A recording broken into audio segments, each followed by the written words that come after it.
I think we can go ahead and get started now. First of all, everybody, welcome to Navigating Your Hotel Automation Priorities webinar discussion. During this discussion, we'll have a few prepared questions that our panelists will go over, and then we will also try to get to as many questions from the audience as possible. So feel free to go ahead and use the Q&A function on Zoom, and we'll be able to kind of go in there, answer them, discuss them, and get to everyone. So just as a kind of a way to frame the discussion, I speak to a lot of hoteliers at trade shows and when we do case studies and things of that nature.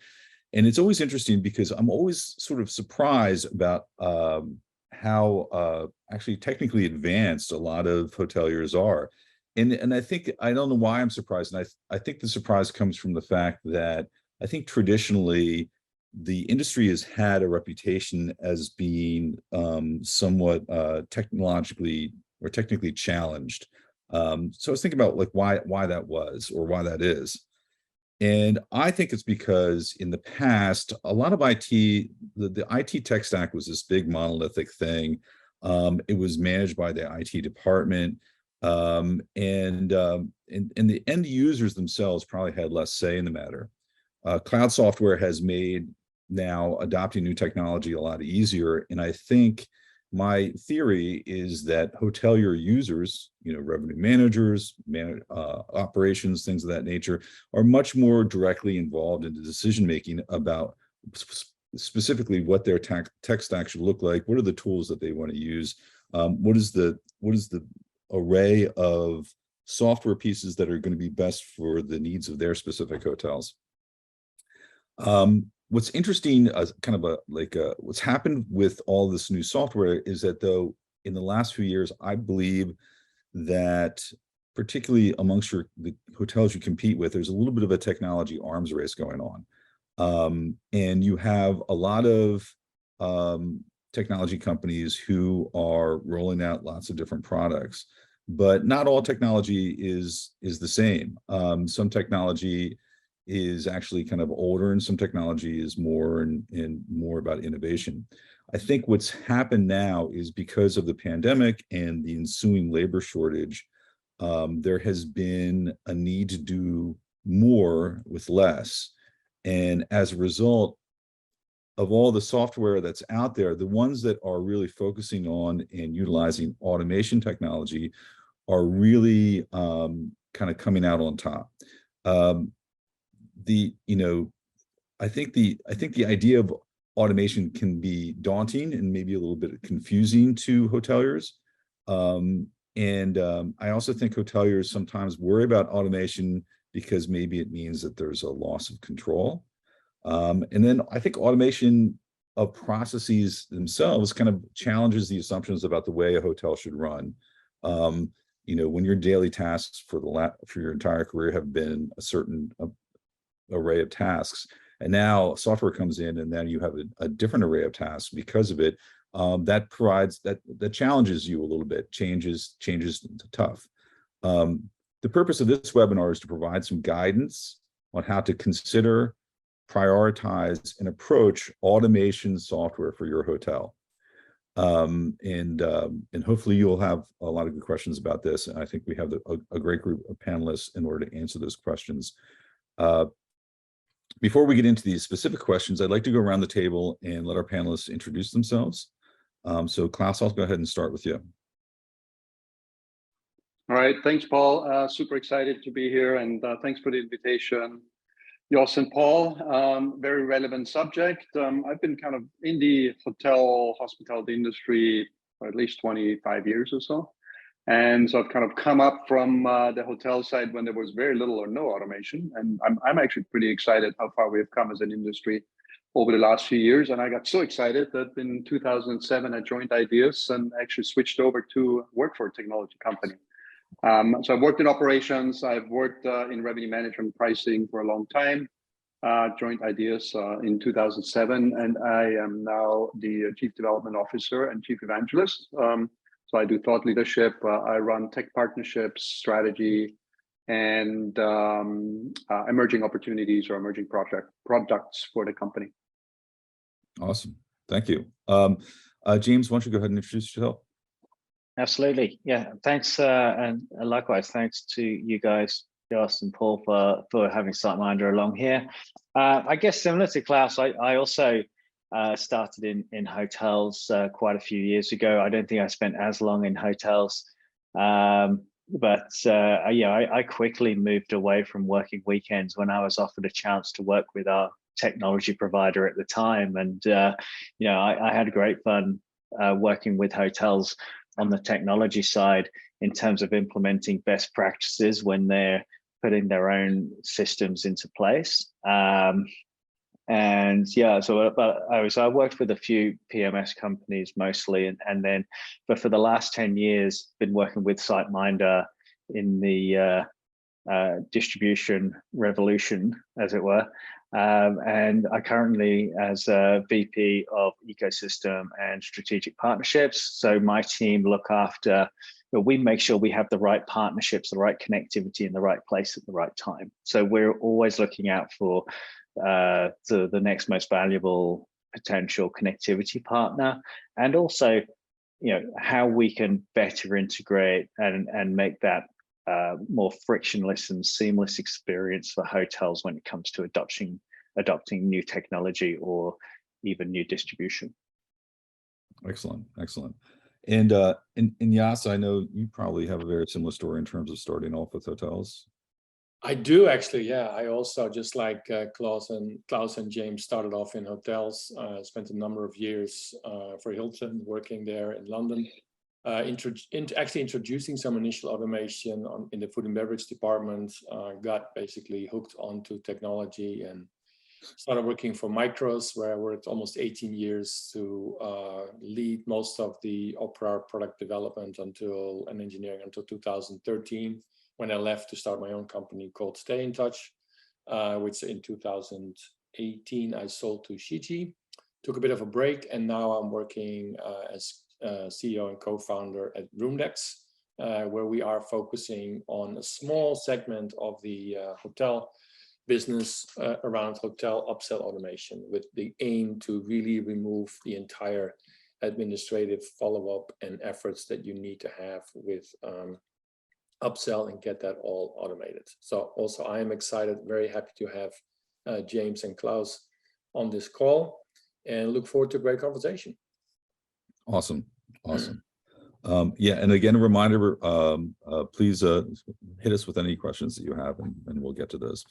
Yas, actually, I'm going to start with you and kind of go back to one of the things I was talking about in my intro. I think that, you know, automation innovation, I know this is true for Roomdex, really happens when technologists kind of examine existing manual processes that everyone sort of assumes are necessary, and then figure out a way to automate them through algorithms and intelligence and stuff, things like that. So right now, hotels have to do more activities with less people. That's the truth. I think they saw somewhere where I think every hotel has at least one job opening, if not many. So hotels are really kind of being forced to re-examine their daily tasks and where they're going to spend their time on things. From your perspective, what are some hotel operation assumptions that are being challenged right now?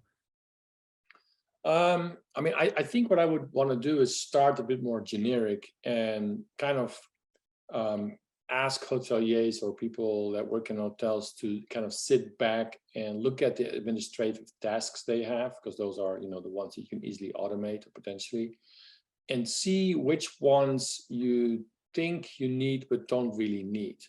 I'm going to use an example of my own company, Roomdex, where of course, we have to pay bills, unfortunately, sometimes, and not all of those are automated. So the approach that we take as a company is to use vendors that are software as a service that mostly have automated, you know, monthly billing and all that kind of stuff. So it's not a lot of work to kind of manage the billing process. But then as you get into leasing an office, buying stuff for the office, all kinds of other stuff, you have to engage with vendors that send you an invoice. And that invoice, you have to then spend time putting in the accounting system, and then somebody has to then put that from the accounting system into the bank so that it can either be paid via check, which I hate to do, or via wire transfer. That's a lot of manual processes that you basically, you get something from a computer system, you put it in a computer system, you use some hands to do that into the next computer system, and then into the bank. It's a very time-consuming, simple task, and you start to think, how do I get rid of this task? Because I'm not adding to that task other than performing the task. So what we did there is we looked at a company called Bill.com, which basically replaces that entire process, and all I now have to do, or whoever pays the bill, is approve the invoice and physically approve paying the invoice, instead of having 3 to 4 different manual entries to get to that stage. And that has reduced our time, effort in putting all that stuff into these accounts. It makes it also much easier and faster to get these processes done. So it's a simple process that I'm, looking at with my team. What other processes can we automate? Because just like hotels having a shortage of labor, finding good people is always hard. And when you're a startup, everybody costs money, and you try to avoid spending too much money. So you're trying to find ways to reduce efforts and costs to help you move things along faster. And I think if you take that same approach to hotels, there is a lot of manual process that happen on a day-to-day basis today that people think they need to do manually, but can probably, by sitting back, kind of mapping out what they're exactly doing and what the added value is of them doing that task, figure out a way to remove that. And that can go from, maybe room assignments, the process of checking in, approving an upsell. I mean, when is the last time a hotel has approved a booking that went into the hotel? That's a process that's been going automatically now for years. Whereas, initially that was also a manual process and had to be approved. Now all of that goes automated. So I think maybe as a base of this discussion, it's not necessarily looking for solutions that are out there, but I think it's more, what do I do manual or administrative today that's truly boring, doesn't add value other than that the task has to happen, and can generate therefore more, more automation and more ease of use. Another one, of course, every time I go to a hotel, you see the famous clipboards that hotel housekeepers are still using. Whereas I know that quite a few PMS systems today have an automated process, or there is automated systems that can handle the room updates, the current state of the room, and housekeepers wouldn't have to run around with the clipboard basically. And that clipboard really is a report that somebody runs out of a system, then they add manually, comments or tasks to that system, and then somebody takes that list and goes somewhere and does something. I think the focus of automation is not necessarily automating the service itself. That's kind of hard to do, but the processes around there and the administration effort can be hugely reduced.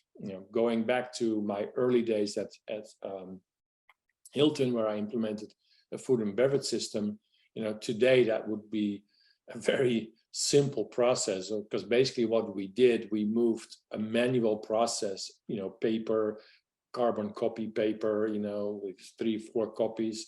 The process of ordering a purchase order and ordering food was all put in handwritten. Just moving that to a technology environment some 25 years ago was already a significant increase.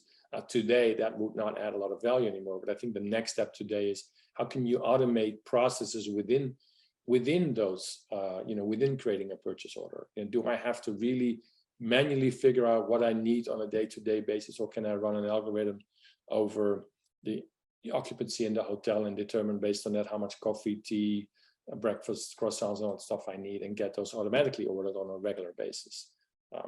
That's sort of, I think, an initial way of looking at automation. Yeah, I mean, I think all businesses grow because they continue to generate more value, and I think all businesses have administrative tasks that they need to keep running. But I don't think you grow a business purely by dedicating yourself to administrative tasks as an organization. So it's about identifying, as you said, I think it's about identifying areas that are maybe not actually generating new value for the organization as well as they should be. James, I want to move to you, and Yas mentioned something about well, it's not like, you know, automation is already, we're already living automation in the hotel world, because we have, you know, reservations are you know, collections and or activate acquisition rather. That's basically automated now when it didn't used to be automated. So how does what do you see from your perspective in terms of, say, the area of channel management? I know that there is some degree of automation that's kind of a baseline right now. Was there kind of a previous world that was like not totally manual, and maybe what does the future look like? Yeah, and it's a really good example of how automation within the hospitality industry has really helped to evolve the business, and, you know, give back time, give back investment back to the hotel owners. I mean, it's already gone through a number of iterations in terms of the evolution of distribution or channel management for hotels. If you think about a period when there was no channel management, and right now, like, this is going right back to sort of like the, you know, early 2000s, late 90s, early 2000s, there will be people working in revenue management who have no concept of a time before channel management, believe it or not. But at that point, and again, it was a less complicated environment. So they were, you know, very few, if we're talking about more of the independent level hotels, very few actually had their own direct website as a sales channel to worry about. It was purely just a pretty bunch of pictures. You know, we had, you know, if I'm talking about Europe specifically, but, you know, the lastminute.com was one of the big booms in the late 90s, and then obviously book.com and Expedia and all the others that we know about. And you know, a revenue manager, if it was as such, or the person who was looking after this inventory or who was selling this, had to make a decision. If they had 10 rooms to sell, they had to either make a decision where to put these rooms across those different channels, which is going to yield them the most, or they put 10 rooms on every channel and sit there all night waiting to adjust it just in case someone makes a reservation over here and I need to adjust it over here. And I guess the first iteration of channel management, and this was before SiteMinder, it was a single platform where you could do all of that in a single place. So you still had to make the decisions yourself, but you weren't logging into every single platform or extranet to make those changes. You had a central place to make those, and that was probably you know, the first sort of, that's not automation, but that's really bringing together those tasks. It's still one person doing it. Well, SiteMinder came around about 2006. We, if not the first, I would just say one of the first to really coin the idea of pooled inventory. So imagine those same 10 rooms. That's the real automation. You just give those 10 rooms to SiteMinder, and we're going to manage that inventory down across all of the channels that you're working with. So if a reservation comes from booking.com, we're reducing it to 9 across all of those other channels and updating all of those other channels, and then delivering that back to the PMS as well. So therefore, providing that single image inventory. And I don't want to say we haven't moved very far since then. That's not true. There's certainly additional automation, but that really is still the core of it when it comes to distribution, is ensuring that at the moment, every channel is getting as much inventory as possible. So you've got as fair enough chance to sell those rooms in multiple places.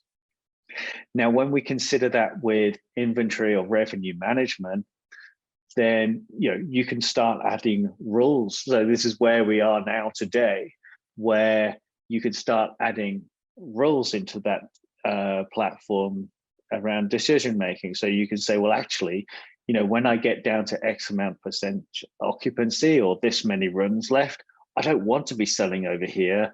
I only want to be selling over here.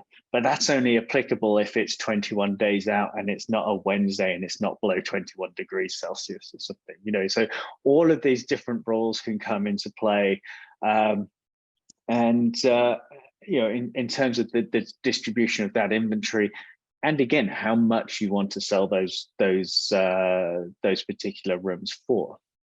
So I guess in the future, and it's not necessarily futuristic to say it, but there's certainly, you know, platforms, you know, we do a bit of it, there's other platforms about where there's a lot more artificial intelligence coming into the actual distribution and the restrictions or the availability of that inventory that you might impart. So there'll be artificial intelligence going, well, hang on a minute, you actually want to have a minimum stay through of 3 nights in here, because otherwise you're leaving money on the table if people are booking a single night. And then again, that comes down to your staff management. Like, it's much easier if someone's staying for 3 days than having housekeeping do a full turnaround every day. So those savings flow through the rest of the organization and the rest of the business. So we'll start to see a lot more of that artificial intelligence coming in and saying, having a look at the availability of those rooms and saying, well, okay, well, maybe there's a minimum stay period here, or maybe we're going to stop sell over here because we're doing better over here. So you're basically saying there's a lot of automation, but there's a manual piece where you're going in, you're setting rules, but the future may look like artificial intelligence actually looking at what's going on in the market and kind of setting more automated rules. They start to set the rules themselves. Exactly. Yeah. Okay, interesting. So I'm going to jump around our normal, you know, I think this is a good segue into the question I had for Klaus, which was really about this concept of control.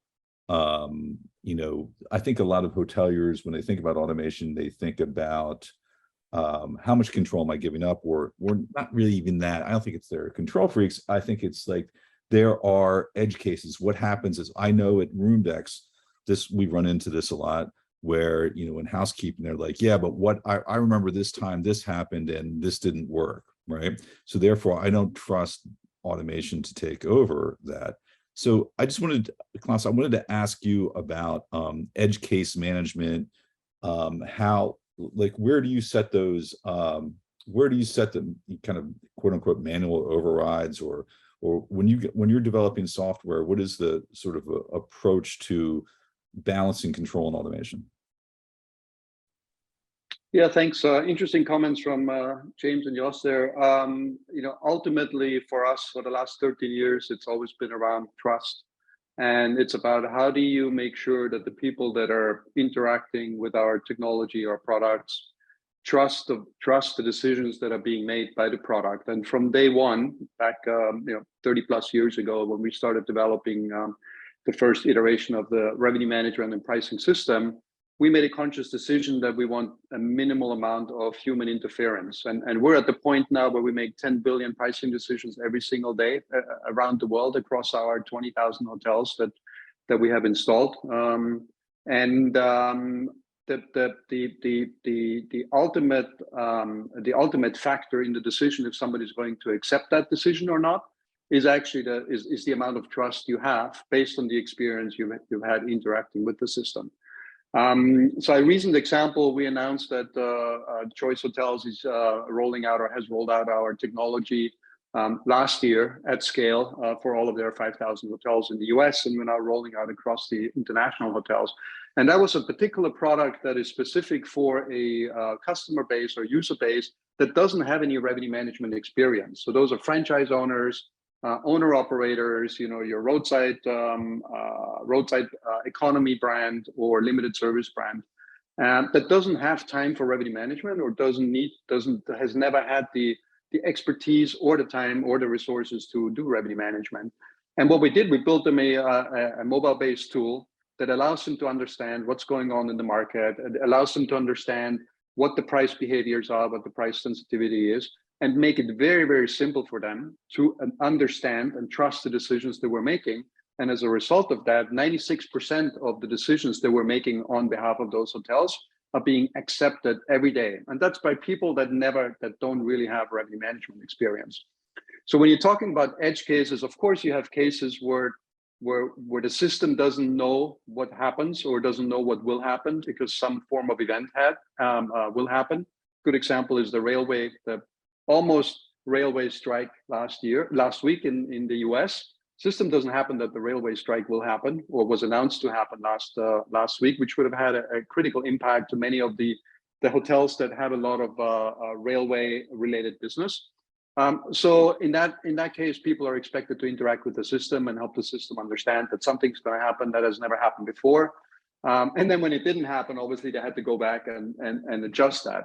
But in general, we want to make these 10 billion pricing decisions every single day and take the decision making out of the hand of the people that are interacting with it. And our job is to build the trust and instill the trust in the users that they don't have to question, they don't have to interact with the system. They have the trust in the decisions that we make to a point where they say, this is fine, the system will make it better most of the time, not 100% of the time, but the system will make it better than I can at any given day. And I see Jos has his hand up, so I'm wondering if he has a question. Yeah. You're on mute. And you need to get off mute. Yeah, Sorry, you got the bingo prize. Make that decision. Bingo prize. No, I was going to add on to your conversation once you were finished. So I liked it. When you mentioned trust, that's obviously key, but that's also key when you have employees. And trust relates in many areas. I think as it relates to software, relates to issues or mistakes software makes, or the automation makes. And but I think I'm not saying that it's okay to make a mistake. What I wanted to add on to is I think even a human being can make a mistake. A human being can also make a mistake with the price it sets on a room, or with the the allocation it puts onto a room, or whatever. Or the human being can have a bad day and doesn't want to do anything, and things get forgotten.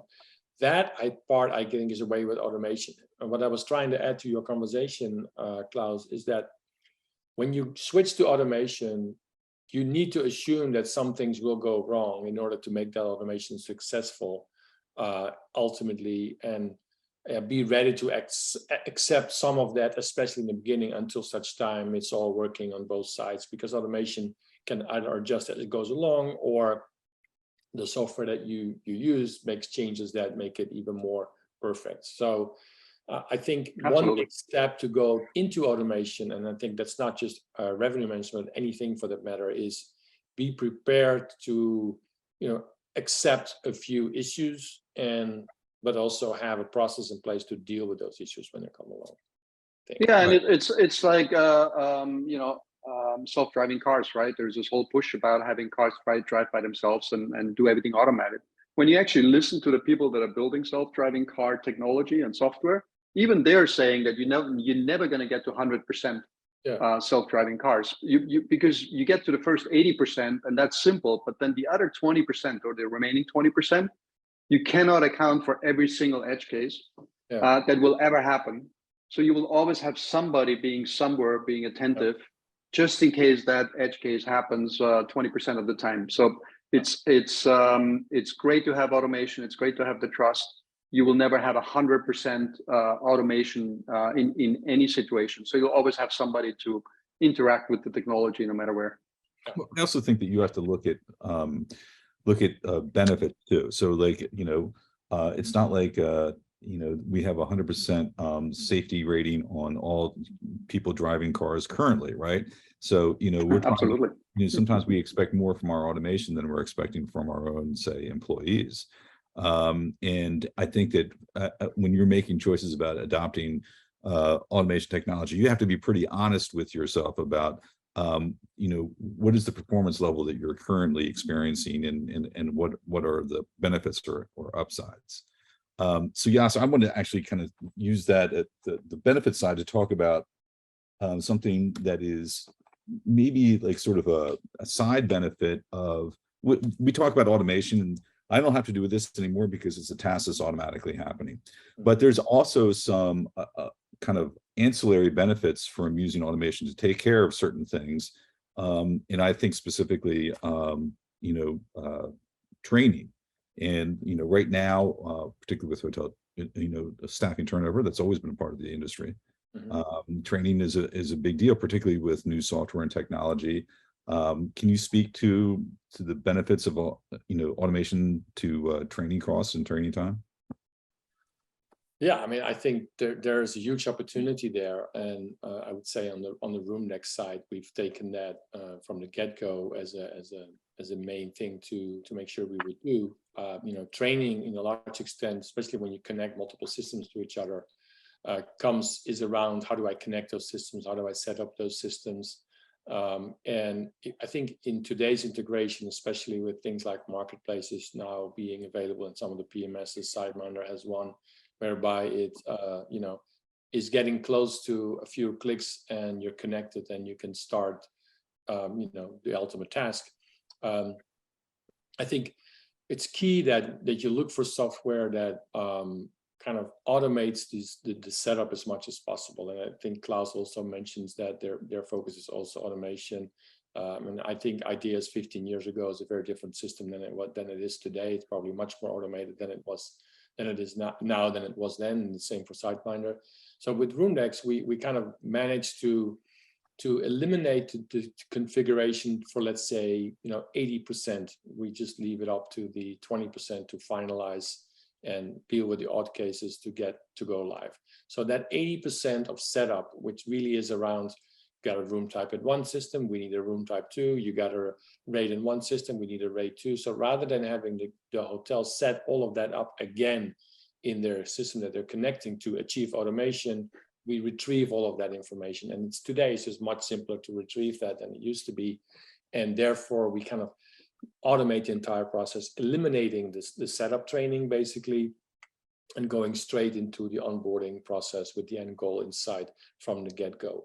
So I think eliminating those type of things and automating configurations, getting rid of codes, use names, and so it's clear to people what they're dealing with, especially with the high turnover, the rate code or the rate code, let's say I don't know, room, decks or whatever.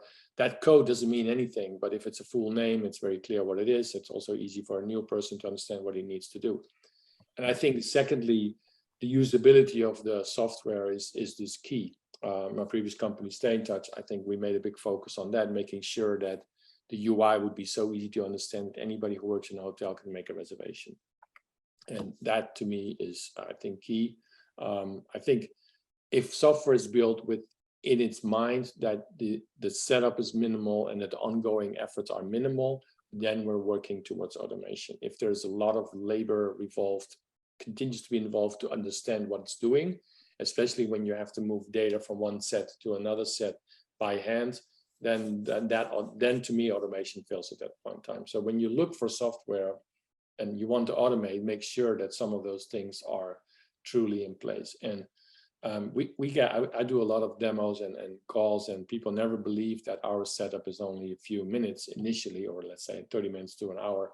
And they say, oh, usually software in hotels takes hours, sometimes days to get it going.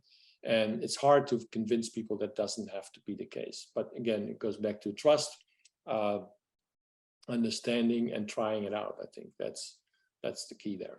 So it's automation, not just in the actual user software, but automation in the process as well. Yeah, the setup process, the ongoing process, and the more we can, the better it is. So there's huge opportunities. I mean, just in the configuration, right? If you think in the old days, how many days people spent configuring systems like PMS, RMS, CRS, and I just know from our side, we have reduced that dramatically. We can auto configure a lot of things. We can use machine learning and artificial intelligence to pull in data from various sources just to pre-configure a system. So just like Jos said, it's up and running almost, not to the fullest, but it has stuff pre-populated, and it takes 60, 70, 80% of that work away from someone. That's a lot of cost that's being taken off from someone that they would have to spend on as part of the installation.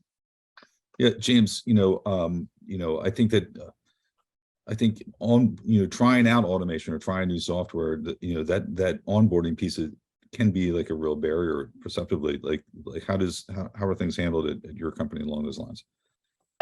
Yeah, I mean, we're fairly unique in that sense, I think, or at least I felt when I started at SiteMinder 10 years ago, it felt very unique. I was like, I've been working with PMS companies, and I'll spend 2 weeks on site with a hotel training their staff and getting best practices, and there'll be 3 or 4 of us and working with each department. Now, obviously, a PMS and a channel manager, they're 2 very different items. But when I turned up there 10 years ago, it's like, well, we never go and see a hotel. We literally just onboard them like this.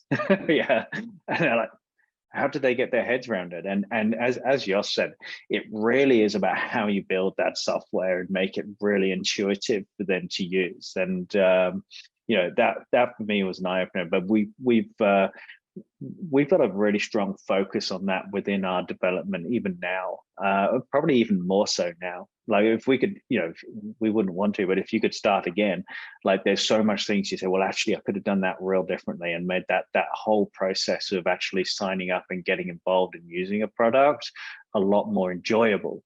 But one of the words that flies around us is frictionless all the time within SiteMinder, and that's not just like getting our customers using our product quicker. It's how do we get hoteliers engaged with our partners' products quickly, or our partners' services, be that a distribution channel, a wholesaler, an upsell platform like Rundex, or even revenue management with ideas, or any of the other pieces that sit within our marketplace. And I think that's where we've picked up a lot of. I mean, look, I don't think anybody here is going to say we are there. In there, so you can click 2 buttons and you are using this new product. We have that with our internal products. So with like, if a hotel that's using our direct booking wants to sign up to Meta, everything can be configured by the user and done very quickly within the extranet. But when it comes to saying, well, okay, you want to now go and use this product, so we've got a lot of the integration and the technology in place, and we're that's the piece. That's kind of the next step, is really working towards giving them a single entry point to their entire tech stack, regardless of who that vendor is that they're using at the time. So you're in your PMS, and then all of a sudden you're going to your housekeeping application, which actually has nothing to do with your PMS, but there's just such solid integrations there. I think we're really lucky now in this period, because integrations are more of a problem of the past, right? Now, we've got really strong APIs. Like, as a company, we've got 900 different platforms integrated into SiteMinder. And I think if integrations on a hotel level with APIs was still a problem, then we would not be able to exist. Well, I think that's true. I mean, I think that's the foundation of a lot of this customized tech stack concepts. Being integration is core and key to this. I just want to, like, as we're going to wind up pretty soon, but I wanted to switch back. When I was doing research on the topic prior to the webinar, I came across an interesting interview that was done between a gentleman by the name of Neil Patel, who's the chairman of the Asian American Hotel Owners Association, I believe, and the president of Ideas, Dr. Ravi, and I'm going to butcher this name, Mehrotra. That's right. You're good. Oh, very good. Okay, so anyway, I thought was really interesting is that one of them brought up the idea that there's a tendency for hoteliers to put too much weight on RevPAR, and as opposed to ADR, and therefore missing out on optimal performance. And I think the implication there was that automation in specific tools.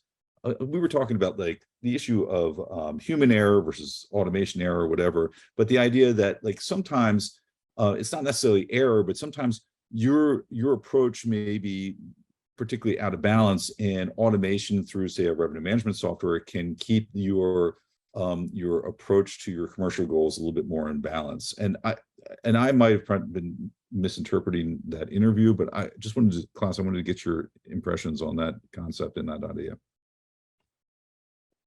Yeah, listen, ultimately, what we're moving towards is kind of profitability for hotels, right? So profit per available room, profit per square foot, square meter. Those are the new things that are kind of really on top of mind for hotels, especially as profitability is being put at the forefront with the higher labor cost, inflation, higher cost of debt service and all that stuff.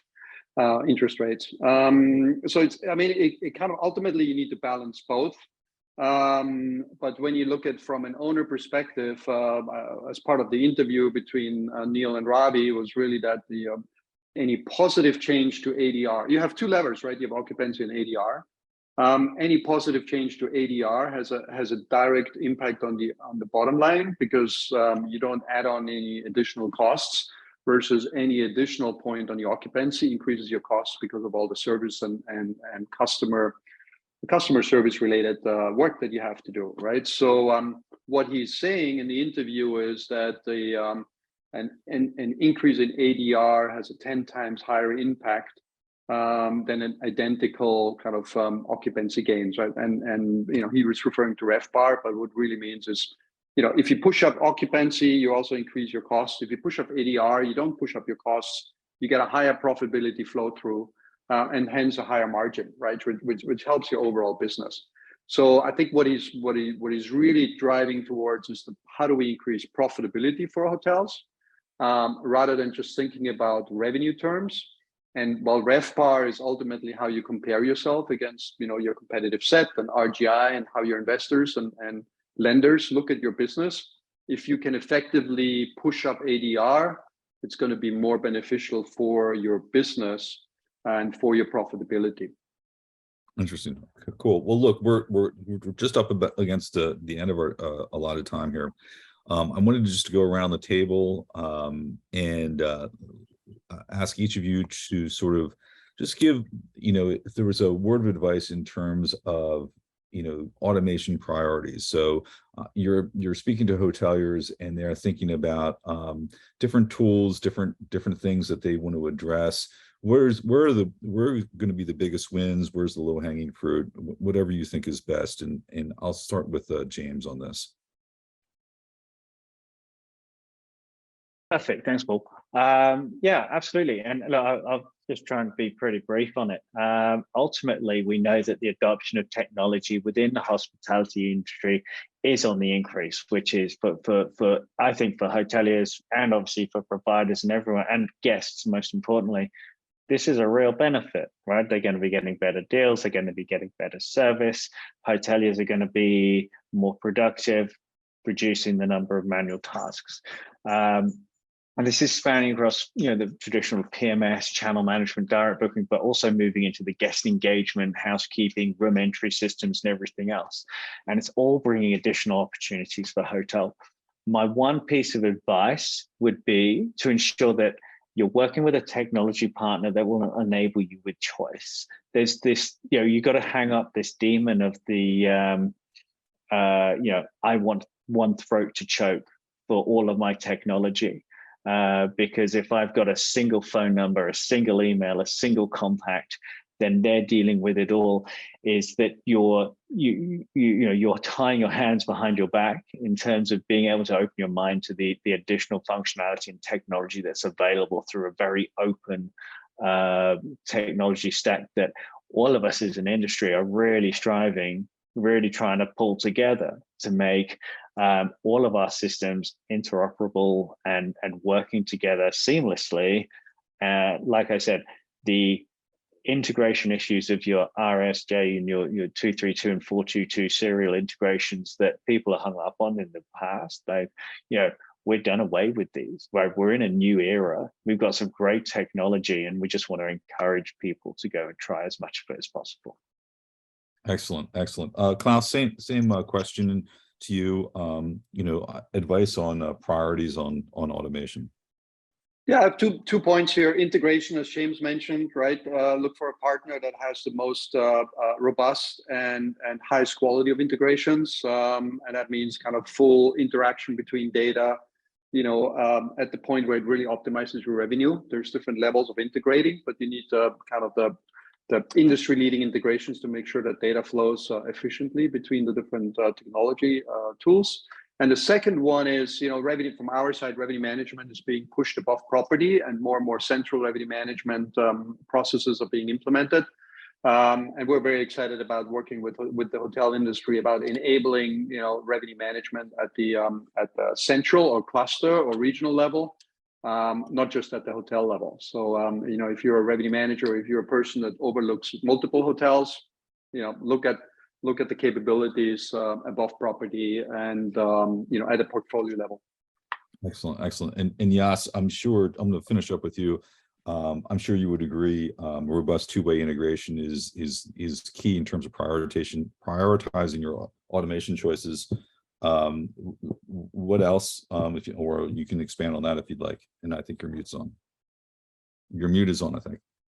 Oh, there you go. Second time I make that mistake today. All right. Guess I need some more coffee, but I would totally agree with, of course, what James and Klaus said as it relates to the integrations. I would just add, make sure you buy a system-based system, PMS or CRS, that provides that integration sort of for free, or you don't have to worry about those license fees. I would ultimately, I think, close with what I started with. Sit back, relax, and figure out what you do, what overhead, and how many systems do you have? How many keyboard entries do you have a day? And what can I reduce of those to begin finding processes that you can automate? I think that's what I did and do at Roomdex consistently, did at Stay in Touch to minimize labor needs, maximize efficiency. And I think that really has shown I've been able to find solutions that I didn't know were there that would really make life easier. And the same thing definitely applies to hotel. We have so many colleagues right now that have startups, new companies, functions, features that can add on to your main stack. That, to James' point, that please do not stick with one vendor, because that one vendor will not give you as much attention as each of the individual ones will, I think. And if you automate it all, then all you have to do is manage the process rather than doing the process. That would be excellent. Well, I want to thank the panelists for joining us, James, Klaus, and Yas. Really appreciate it. I want to thank the audience for joining us as well. As usual, this webinar has been recorded and will be uploaded to the Roomdex website later today. Everyone here will also receive an email with a link to it as well. If you have any further questions that you'd like our panelists to answer, feel free to reach out to us at info@roomdex.io. That's info@roomdex.io. And that's it. I hope everyone has a wonderful rest of their day. Thank you very much. Thank you. Thanks, Thank you, everyone. Great day.